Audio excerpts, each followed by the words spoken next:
I want to talk some Republican politics here in our remaining moments. Michael Steele, head of the RNC, got in more hot water this week, gave an interview with GQ and talked about abortion. And this is how the conversation went. He was asked, are you saying you think women have the right to choose an abortion? Steele says, yeah. I mean, again, I think that's an individual choice. You do, Steele? Yeah, absolutely. David Frum, does that represent the Republican Party? It should represent a view within the Republican Party. It should be permissible to say such a thing. Look, we need, I speak as a Republican, we need Michael Steele. He is exciting, he is warm, he has a marvelous TV presence. That's the face that our party should be presenting to the country, and we need to support him.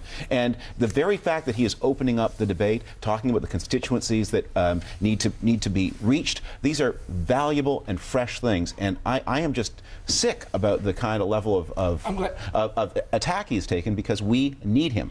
I'm glad, David, that Michael Steele is there. I could never imagine 10 years ago, David, we'd have two parties both headed by black men. But it's important to understand two things very quickly. Number one, it's about the policy, not the personality. You can't put a colored face out and think that black people and brown people and women are coming just because you got a colored face out front. Number one, it's about the policy.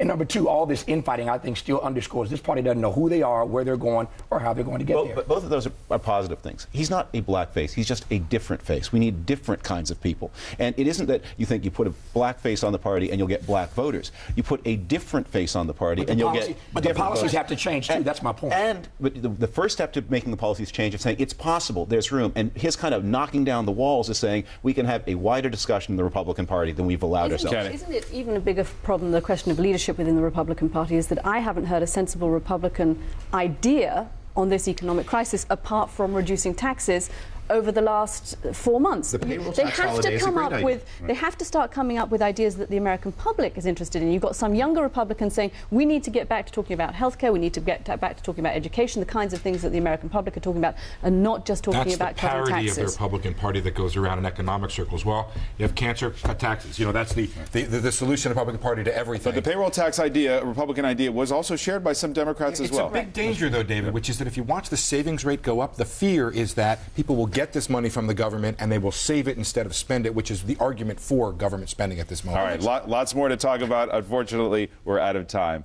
Thank you very much. We'll be right back.